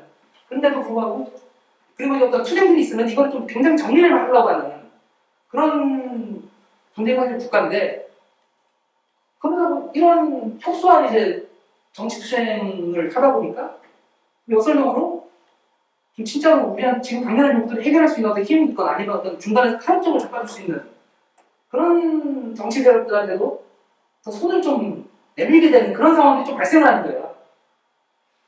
그러다 보니까 사실은 얘네들도 사실 적인데 그런 것들이 별로 고려가 되지 않는 그런 상황이 계속 발생을 하는 거예요. 그래서 예를 들어서 이제 굉장히 사실 사회적으로 의미를 많이 줄 수 있고 여기서 더 한 발짝 나갈 수도 있는 투쟁들인데 민주당에서 만약에 이제 뭐 을지로위원회라고 있잖아요. 을지로위원회라고 있어요. 을들을 지키는 무슨 길 이렇게 해가지고 무슨 을지로위원회라고 해서 그 노동자들 투쟁운동에 많이 이제 나타나는 사람들이 있어요. 근데 이 사람들이 이제 사실 진짜 노동자들하고 같이 이거 세상을 바꾸려고 노력을 하겠어요. 주로 투쟁들이 이제 좀 중간 지점에서 좀 정리를 하는 그런 역할을 많이 했거든요. 을지로위원회는. 그래서 저는 좀 되게 모범적으로 보는 게 다른 어떤 제가 좀 되게 좋아하는 어떤 다른 노동자들은 을지로위원회에 온다고 하면 오지 말라고. 당신들이 뭘 하냐고 오지 말라고 이런 식으로 아예 선을 짓는 분들도 있지만은 그렇지 않고 이제 하는 경우도 있다는 거예요. 그래서 그리고 노동자들의 어떤 당면한 경제 요구들을 먼저 좀 해결해야 된다. 이런 식으로 정치 투쟁을 정치 경제 정치 투쟁 그리고 당 국가를 바라보다 보니까 굉장히 협소해지는 거예요. 그래서 이런 관점들도 사실은 우리가 좀 굉장히 배격을 하고 비판적으로 봐야 된다. 이런 것들을 좀 넘어서야 된다. 이런 것들에 대해서 좀 말씀을 드리고 싶습니다. 그 다음으로 이제 검토해야 될 게 부정부주의자들이에요. 이 부정부주의는 이제 좀 요점만 얘기를 하자면은 일단 일체의 권위 이런 것들을 굉장히 부정하는 사람들이죠. 그래서 국가라는 것도 인민들을 굉장히 억압하고 있기 때문에 국가는 없어야 된다. 이런 것들에 대해서 얘기를 하지만은 그럼 어떻게 없앨 거냐? 이런 질문에 대해서 국가 그거 즉각적으로 없애야 된다. 그래서 자유로운 개인들의 연대로 세상을 일순간에 바꿔야 된다. 이런 식으로 얘기를 하는 거예요. 그러다 보니까 어떤 문제가 발생하느냐? 세상을 사실 바꾸기 위해서 우리는 계속해서 학습을 하죠. 그래서 막스주의에서 계속 얘기를 하죠. 그러니까 자본주의 사회에서 사회주의로 더 높은 단계 이제 공산주의로 넘어가기 위해서는 이제 노동자 국가를 수립을 해서 자본가들의 어떤 사적 소유를 폐지를 하는 작업을 해야 되고 그리고 앞서서 얘기했지만 이제 이윤을 위한 생산이 아니라 사회적으로 진짜 뭐가 필요한지를 정확히 이제 체크를 해서 사회적 필요에 따른 생산을 새롭게 만들어 나가고 그런 질서를 만들어 나가고 그럼 자본가들이 자기가 뺏기면 가만히 안 있겠죠? 무슨 길을 써서라도 다시 자본주의 자기들의 세상을 되찾으려고 하지 않겠어요? 그럼 그런 것들은 좀 억눌러야 되는 거잖아요. 그래서 그동안 이제 이 자본주의에 대해서 지긋지긋하게 핍박받고 억압받아왔고 착취당했던 이 노동자들이 이제는 새로이 세상의 주인이 돼서 일단 그동안 우리를 억눌러던 자들을 좀 억눌러야지 사실은 억누르고 그리고 그 과정에서 사실 자본주의가 사람들의 머리뿐만 아니라 어떤 거의 피부에 새겨놓은 이데올로기들도 좀 스스로 서서히 깨나가는 그런 과정이 필요하잖아요. 그리고 그런 것들을 하기 위해서 우리는 노동자 국가를 만들어야 된다고 얘기를 하는데 그런 것들의 존재도 굉장히 부정하는 거예요. 그러다 보니까 새로운 세상을 만들기 위해서 사실 굉장히 중요한 사회주의를 쟁취하기 위해서 굉장히 중요한 투쟁 무기로서 노동자 국가 이런 것들을 부정하는 거니까 선생님 그 무기가 있는데 안 짚고 넘어가는 이거 필요 없다 이렇게 해버리는 굉장히 좀 비현실적이기도 하고 또 굉장히 관념적인 그런 관점으로 그런 관점도 사실은 좀 비판적으로 가야 돼요. 한번 생각해보자고요. 막 진짜 사람들이 막 들고 일어나서 했어요. 근데 그러고 나서 막 즉각 국가가 막 없어진다고 없어야 한다 이렇게 얘기하면 정말 사람들이 얼마나 되겠어요. 그렇기 때문에 저는 이제 이 무정부주의적인 어떤 정치경제 투쟁과 이 무정부주의자들의 주장도 사실은 굉장히 많은 좀 급진적인 것 같지만 현실성이 별로 없다. 그리고 너무 관념적이다. 이렇게 좀 비판을 하고 넘어가야 될 것 같습니다. 그리고 이제 노동조합과 경제투쟁을 반대하거나 혹은 지나치게 경시하는 경향들 하는 주장들이 있는데 이거는 굉장히 역사적으로 오래된 거예요. 그래서 사실 그러니까 일단은 저희가 그 닉노동과 자본에서도 좀 짚고 넘어갔었지만은 그리고 강의 초반에서도 좀 짚고 넘어갔지만은 노동자들의 경제투쟁은 그래도 중요한 의미가 있잖아요. 어쨌든 자신의 어떤 노동 조건과 생활 조건을 개선시키는 의미가 있고 그리고 자본주의가 계속 발전하면 발전할수록 사실은 노동자 계급들의 삶은 안 좋아지는데 이런 것들을 좀 이런 어떤 경향들을 좀 제동을 거는 제약을 하는 그런 어떤 의미는 있는 거잖아요. 그리고 그런 경제투쟁을 통해서 노동자들의 단결도 사실 더 강해지는 거고 그리고 경제투쟁만 하면 안 되지만 이제 어쨌든 이제 이 경제투쟁에서 정치투쟁이 잘 결합을 하면은 노동자들이 이 어떤 자본과 국가라는 것의 어떤 본질도 깨닫게 돼서 더 높은 투쟁의 수위로도 발전할 여지가 있는 그런 것들에 대해서 사실 적극적으로 평가를 해야 되는 거잖아요. 그 다음 대신에 그 한계도 사실 명확하게 봐야 되는 거죠. 그러니까 병의 원인이 아니라 어떤 증상과의 싸움인 거잖아요. 경제투쟁은. 물론 그래도 증상과의 투쟁은 필요하다고 인정을 하되 이 한계도 사실 명확하게 인정을 하고 가는 것이 중요한데 사실 경제투쟁 필요 없다 이러면 그것도 사실은 노동자들 삶하고는 전혀 맞지가 않는 거예요. 근데 이렇게 주장하는 사람들이 굉장히 많았다고. 그리고 이런 것들에 대해서는 얘기를 한다면은 무정부주의자로 한번 다시 건너갔다 와야 돼요. 자, 그럼 어떤 주장들이 있었냐? 일단 이제 프루동이라는 사람이 있어요. 프루동이라는 사람이 이제 프랑스의 무정부주의자인데 이 사람은 이제 세상을 또 어떻게 바꿔야 되느냐고 가냐면 이제 소생산자들의 어떤 협동조합 이런 것들을 잘 만들고 그리고 이 과정에서 이런 협동조합들이 계속해서 좀 많아지고 그리고 어떤 경험들이 축적되다 보면 이것이 자연스럽게 자본주의를 대체할 것이라고 주장했어요. 프루동은 그렇게 봤거든요. 그런데 그러면서 이제 프루동은 한편으로는 노동조합이 이제 임금인상 투쟁 이런 것들 하는 거는 좀 반대를 했어요. 왜 그런 분이 이제 노동자들이 임금인상 투쟁을 하면은 이런 것들이 이제 상품의 가격이 뭐 반영이 돼서 물가가 오를 것이다 뭐 이런 식으로 저도 좀 거칠게 사실 좀 자료를 봤기 때문에 좀 그런 식으로 해가지고 노동조합의 경제투쟁을 굉장히 좀 반대를 했어요. 근데 사실 그래서 이게 맞는 말이 아니거든요. 그렇기 때문에 프로동주의는 그런 주장을 하고 그런 것들이 노동자들의 삶과 맞지 않았기 때문에 어떤 운동의 역사가 진행되는 과정에서는 이제 어느 정도 계속해서 영향력을 좀 잃게 됩니다.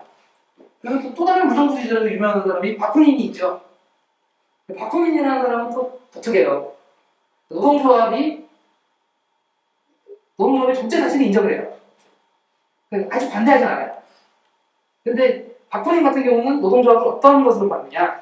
바쿠닌은 세상을 어떻게 바꿔야 되느냐면 어떤 사람들 조직된 사람들이 이제 계속해서 동기를 하고 협동을 하고 그런 것들을 통해서 세상을 이제 바꿀 수 있다고 이런 식으로 봤거든요. 그러다 보니까 노동조합 경제투쟁 할 필요가 없다. 노동조합을 협동할 수단으로 보는 약간 그런 관점이었어요. 경제투쟁의 의의는 부정을 하는 거죠. 그래서 바쿠닌주의도 이렇게 가다 보니까 노동자들이 사실 경제투쟁을 통해서 사실 세상에 대해서도 알게 되고 착취가 무엇인지에 대해서 좀 알게 되고 그런 것들이 있는데 그런 것들이 사실 완전히 건너뛰어 가버리는 좀 황당한 이야기인 거잖아요 지금. 그런 것들을 통해서 바쿠닌주의도 어느 정도 계속해서 사용투쟁을 어느 정도 치열하게 했었지만 영향력을 잃게 된다. 이런 것들을 좀 말씀을 드리고 싶습니다. 그리고 이제 라살레라는 사람이 있어요. 라살레라는 사람이 있는데 라살레는 일단은 유명한 게 임금 철칙설이라는 게 있어요. 이 철칙이라는 게 이제 제가 이제 영어를 잘 못하는데 그래서 찾아보니까 아이언 로우라고 하더라고요. 철의 법 뭐 이런 거더라고요. 그러니까 이게 뭔가 하니까 노동자들이 이제 사회 전 사회적으로 좀 돌아가는 몫은 정해져 있다. 그렇기 때문에 임금을 올리거나 해도 이렇게 사회적인 어떤 메커니즘에 따라서 사실 노동자들은 계속 빈곤해질 수밖에 없다. 그래서 우리가 이 관점도 경제투쟁의 의의를 부정하는 거거든요. 그러면 이제 락살레는 어떻게 또 세상을 바꾸자고 했느냐? 락살레는 이 앞에 이제 무정부주의자들, 앞서 말한 사람들하고는 좀 다르게 국가를 굉장히 환상적으로 봤어요. 그 해겔이 얘기했던 그런 게 있죠. 그러니까 국가는 이제 이념의 현실태 뭐 이런 식으로 얘기했는데 락살레는 그 관점을 고스란히 가져와요. 그러면서 이제 어떻게 세상을 바꾸자고 얘기를 했냐면은 이런 어떤 국가의 협조를 받아서 협동조합들을 만들면은 이 협동조합들이 나중에 세상을 바꿀 수 있을 것이다. 이런 것들을 얘기를 했어요. 그래서 프로동하고 라살레는 협동조합을 굉장히 과다하게 평가했다는 점에서는 공통점이 있는 거예요.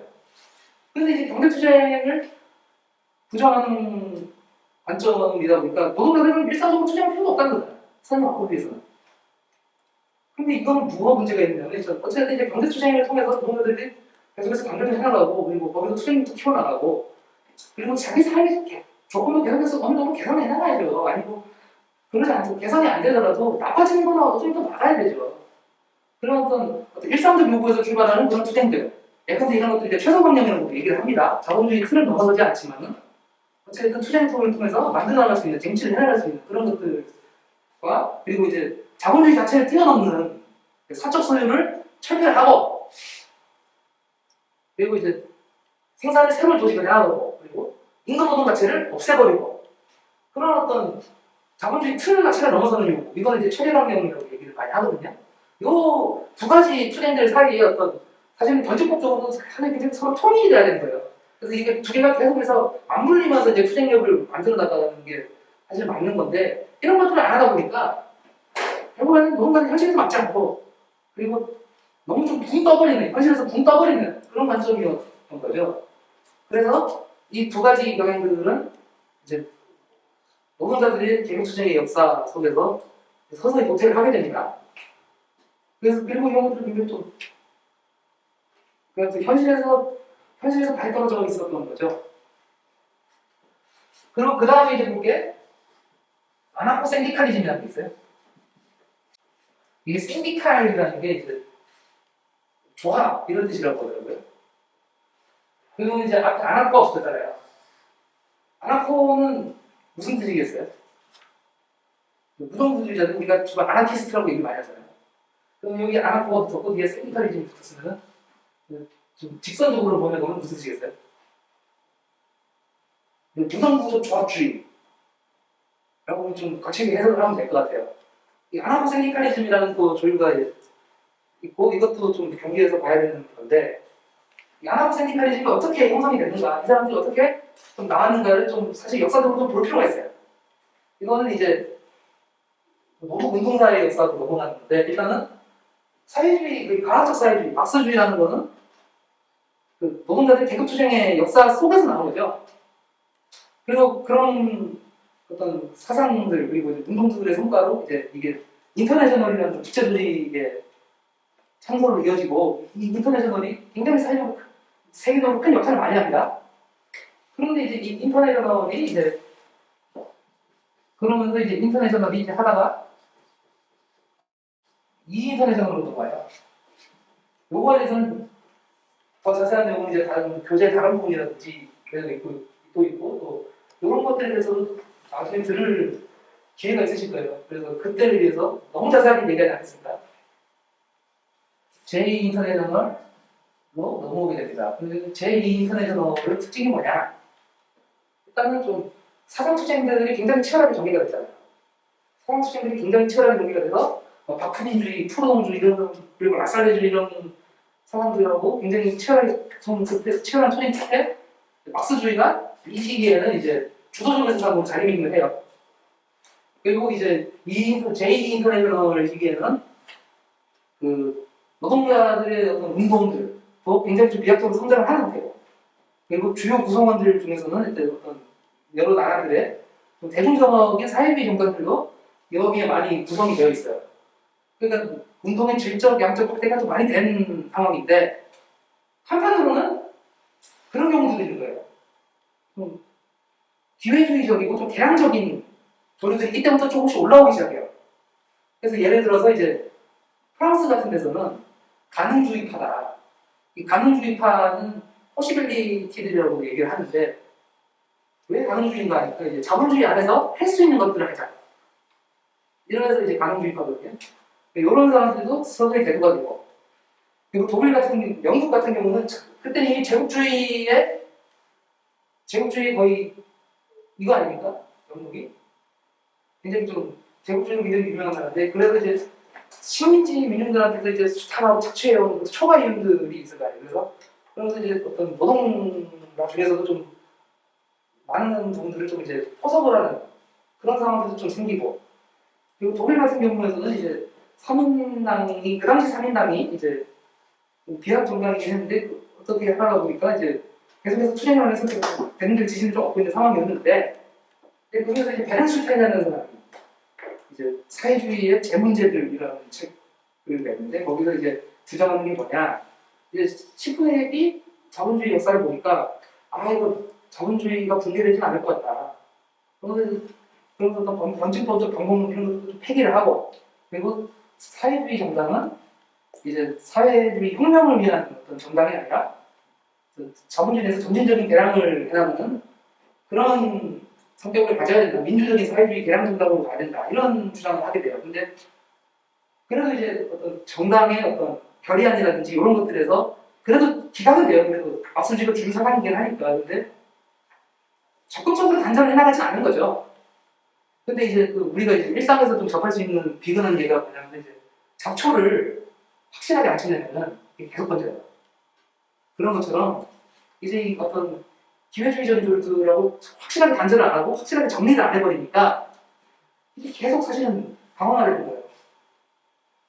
그래서 이제 그러다 보니까 이제 의회에서 사실은 많은 이제 사회주의 정당들이 의석도 많이 갖고 있고 하는데 사실 제대로 하는 거 같지도 않고 자꾸 막 쉰소리나 하고 그리고 아까 프랑스에 대해서 얘기를 했지만 프랑스에서는 또 이런 사건이 있었어요. 그 밀레당이라는 사람이 있었는데 이 밀레당이라는 사람이 프랑스 정부에 입각을 해버려요. 정부에서 팔자리를 주니까 가버리는데 그것도 사실 문제가 되는 거잖아요. 그게 사실 문제가 되는 거예요. 아니, 정부에 들어가는 건 처음이 아닌 거잖아요. 의회에서 막 자본주의에 대해서 자본주의 모순론에 대해서 폭로를 하고 그리고 부수주의가 얼마나 비선적인지를 폭로하고 이런 것들을 하는 거라 아니 그 정부에 들어가서 일을 하는 거는 차원이 다른 거잖아요. 근데 거기다가 그 정부 내각 중에 한 명이 그 국방장관 되는 사람이 파리포민 진압자였던 거예요. 그런 어떤 배신 행위들을 보다 보니까 노동자들에서는 아이고 굉장히 좀 말로는 막수주의 하지만 제대로 되지도 않는 놈들 이런 불신이 좀 싹트지 않겠어요? 그러면서 이제 대두된 게 이제 아랍 세계관리즘이거든요. 그래서 이제 이 사람들이 이제 특징은 이제 아무튼 이제 그 정치 활동 그리고 의회, 정당 활동 이런 것들에 대해서 좀 불신을 얘기를 하고 그리고 사회주의 정당이 우리들 얘기하고 막 그럴 줄 알았는데 투쟁을 자꾸 왜곡하고 그리고 자꾸 자본가들하고 짬짬이 나려고 그러고 이러다 보니까 투쟁을 왜곡한다 이런 관점들이 싹 트다 보니까 이제 반정치적인 좀 성향이 많이 나거든요. 그래서 노동자 국가의 수립에 대해서도 굉장히 부정적이고 그리고 어떤 사실은 일상적인 상황에서는 좀 할 수 있는 어떤 정치 활동들 이런 것들에 대해서도 굉장히 좀 부정적으로 보는 관점이 자리를 잡는데 그럼 이 사람들은 세상을 어떻게 바꾸자 했느냐? 일단 이 사람들은 그래서 기존의 그 무정부주의하고는 다르게 노동조합을 굉장히 좋게 평가합니다. 노동조합이 역할이 많다. 노동조합을 굉장히 적극적으로 평가하는데 우리의 좀 과학적인 사고에서 봤을 때는 노동조합에 대해서 너무 과도하게 평가를 하는 거예요.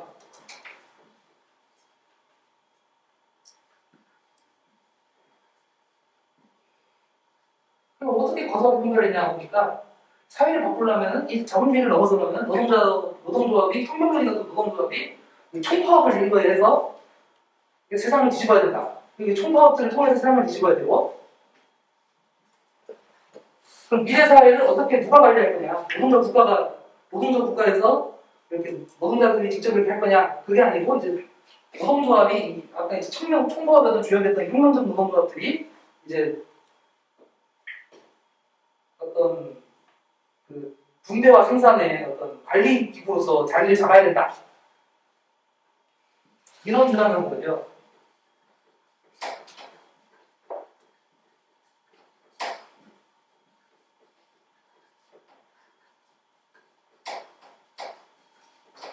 그게 사실은 근데 좀 이것도 사실은 좀 어찌 보면 좀 황당한 얘기기도 하고 총파업은 굉장히 중요한 투쟁의 수단이긴 하지만 이거에도 좀 붕떠 있는 것 같은 느낌도 들고 그런 관점들이 든다는 거예요. 근데 이거는 이제 아랍생기까지 되면 이제 좀 어찌됐든 소생산자들이 많고 그리고 가톨릭적 영향이 굉장히 강했던 이제 스페인, 프랑스 이런 데서 굉장히 많이 득세하거든요. 그리고 그래서 이제 스페인 내전에서도 사실 이 사람들이 굉장히 많이 관여를 하고 그리고 아주 없는 건 아니에요. 최근에도 그 미국의 이제 그 국제 생산자 연맹, 그 IWW라고 그 조직이 있어요. 그 노동자 조직인데 거기도 아랍생기까지 좀 영향을 가지고 있는데 어쨌든 어쨌든 이제 좀 반정치적인 성향을 계속해서 공유를 하고 있고 그래서 주요한 투쟁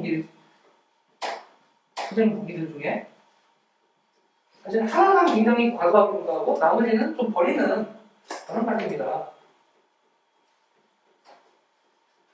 그리고 이제 아나포센디칼리스트의 또 흑역사가 이제 굉장히 사실 그 제2인터내셔널에서 쌓트던 이제 그 우익 기회주의자들 계속 오른쪽으로만 자던 이 사람들하고 대한 반발로 나왔지만은 사실 자본주의 자체에 대한 철저한 인식 그리고 전쟁이라는 건 사실 자본주의가 만드는 거예요. 그러니까 세계 시장을 좀 더 재패를 하고 이러기 위해서 전쟁이라는 게 한 거거든요.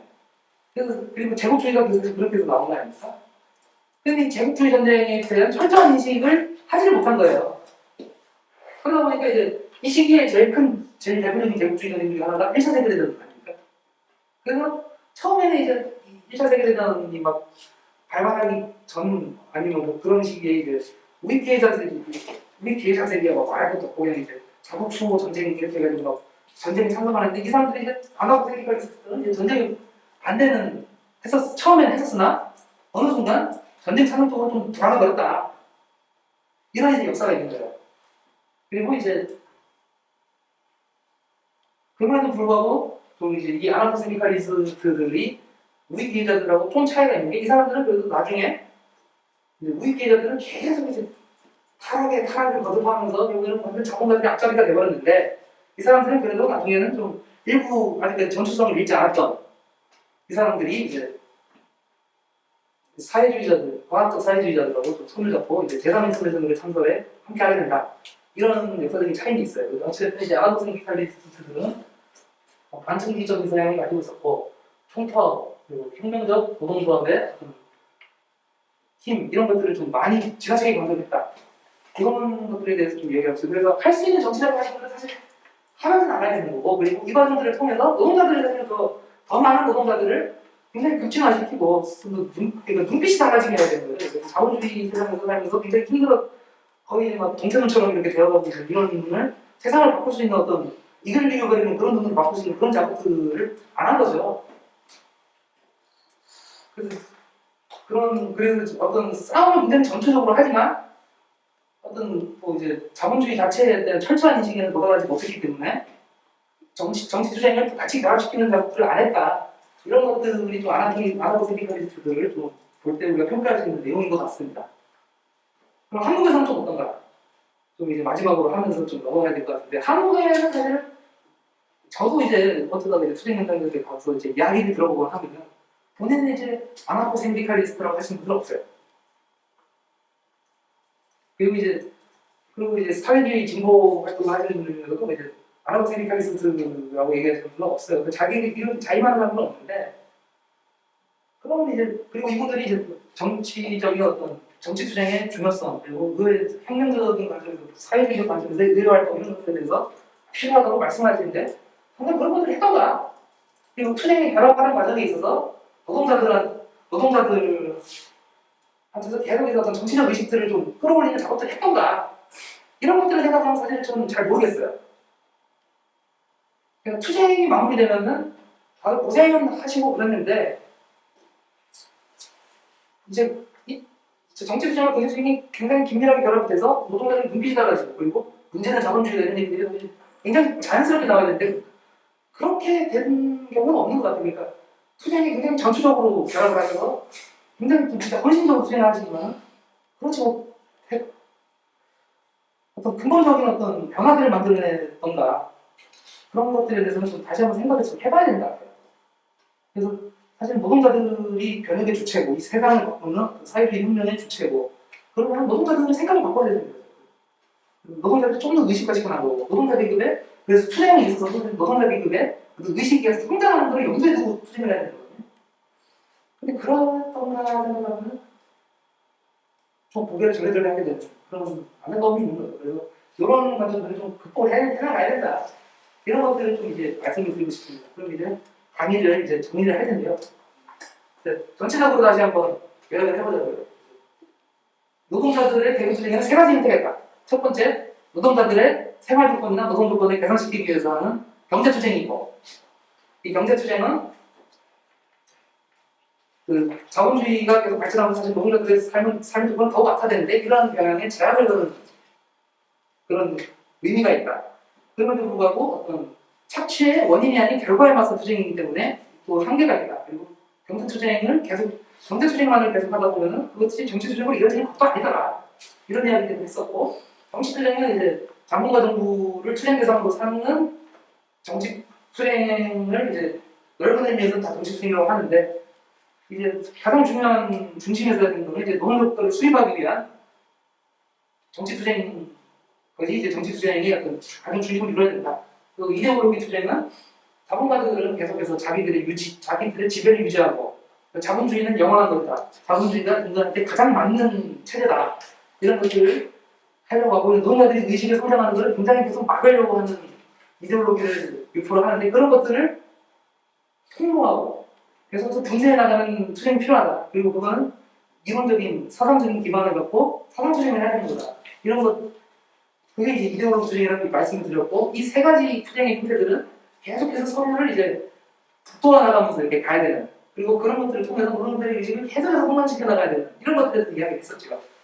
그리고 이제 정치 투쟁과 경제 투쟁이 분리가 되는 이유가 있고 왜 자꾸 분리가 될까 생각을 해보니까 이게 자본가들이 분모를 꾸며서 그런 것이 아니고 그래서 막 그렇게 막 일부러 막 생각하려고 하는 것뿐만 아니고 이제 정치랑 경제가 허구적으로 분리가 되지만은 실질적으로 굉장히 일적으로 통일이 돼 있어도 허구적으로 분리가 되지만은 이거는 자본주의 사회에서 이제 발생하는 객관적인 현상이더라.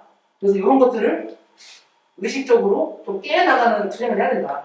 그리고 이런 것들을 중심에 놓고 정치 투쟁과 경제 투쟁을 해야 된다. 우리는 의식적으로 이거를 결합을 시켜야 된다. 그런 것들에 대해서 얘기를 했습니다. 그리고 정치 투쟁과 경제 투쟁을 결합시키는 데 있어서도 정치 투쟁을 이제 중심에 놓고 그리고 경제 투쟁은 좀 정성적인 위치를 둬야 된다. 이렇게 얘기를 했었고 그리고 경제 투쟁을 굉장히 하다 보면은 열심히 하다 보면은 정치 투쟁으로 자연스럽게 이어질 거라고 하는 이제 그 경제주의적 관점, 장기적인 관점은 강화를 배경을 할 필요가 있다. 그건 현실에 맞지도 않고 경제 투쟁으로 끝나는 경우가 훨씬 많고 그리고 노동자들을 가속평가하는 관점이다. 이런 얘기를 했었습니다. 그리고 역사적으로 검증된 바 정치 투쟁과 경제 투쟁은 서로 계속해서 작용을 하면서 스스로가 더 발전할 수 있는 동력을 제공하더라. 이런 것들이 이제 로자룩센부르크의 대중파운론의 한 단락 이제 자료에 있는 그 부분을 통해서 학습을 했습니다. 그리고 이제 잘못된 정치 경제 투쟁과에 대해서 얘기를 했죠. 그 삼인주의적 이분법적 분리. 그래서 당은 이제 우회주의적인 정치 투쟁을 하고 노동자들은 이제 경제 투쟁을 하고 이런 이분법적인 분리는 노동자들을 좀 다분히 이제 좀 주체가 아닌 객체를 보는 관점이기도 하고 그리고 둘 다 잘 안 되더라. 둘 다 망하는 길로 가더라. 그런 그 경우가 통상적으로 많더라.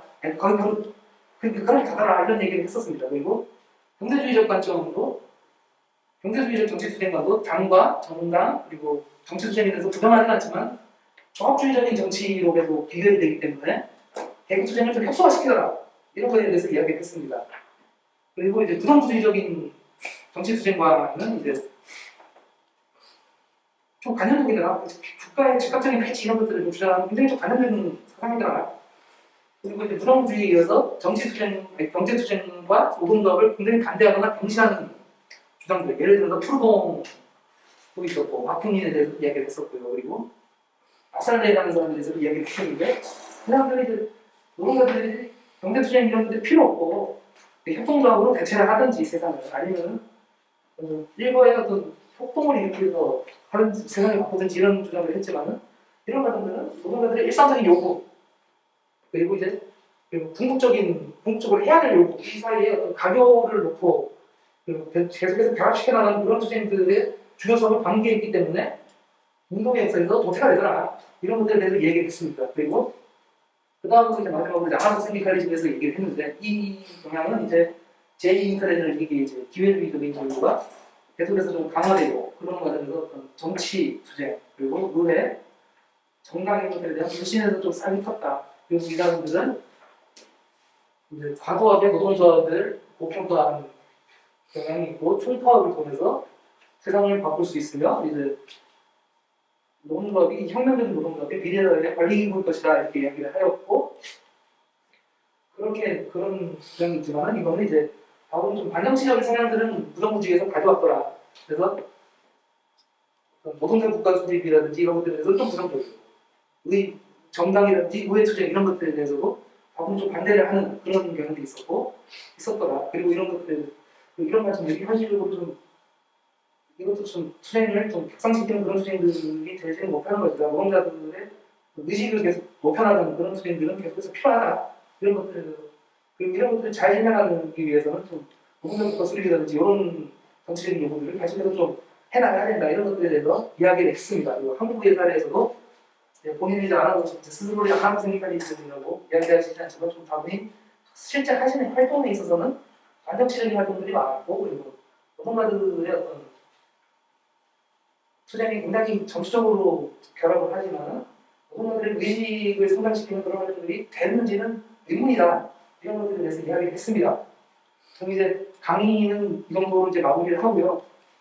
저는 이제 정치경제 투쟁으로 이제 강의를 준비하면서 드는 생각이 이거는 이제 사회주의자들이 뭘 해야 될 것인가 이거를 좀 머릿속에 계속 넣고 있어야 된다는 게 핵심인가 이런 생각이 좀 들었습니다. 그러니까 어쨌든 이제 사회주의자들이 이제 세상을 바꾸기 위해서는 노동자들을 더 많은 노동자들을 만나서 더 많은 대중들을 만나서 이 사람들이 의식을 바꿔나가야 되거든요. 그래서 문제는 자본주의다, 사회주의가 답이다 이런 얘기가 거의 자연스럽게 나올 수 있도록 그게 세상의 어떤 새로운 상식이 되도록 그렇게 활동을 해야 되는데 그러기 위해서는 우리가 왜 활동하고 있는지를 잊지 말아야겠다. 왜 지금 이 학습을 하고 있고 이 활동을 하고 있는지를 잊지 말아야겠다. 이런 생각이 저는 좀 들더라고요. 사실은 이제 처음부터 사회주의자 생각이 얼마나 되겠습니까?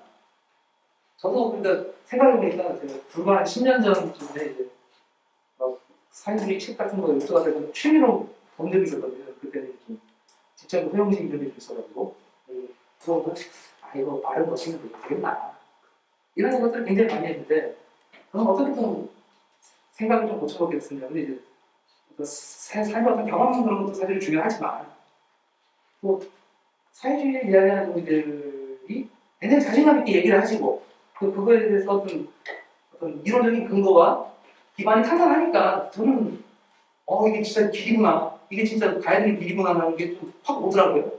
노동자들의 투쟁이 결합하는 과정에 있어서 좀 그런 게 좀 필요하다고 생각합니다. 사회주의자들이 사실은 사람이 그렇잖아요. 그러니까 누가 얘기를 하는데 이 사람에서 쭈뼛쭈뼛 나오면서 얘기를 하면 맞는 말을 하다고 안 느끼거든요.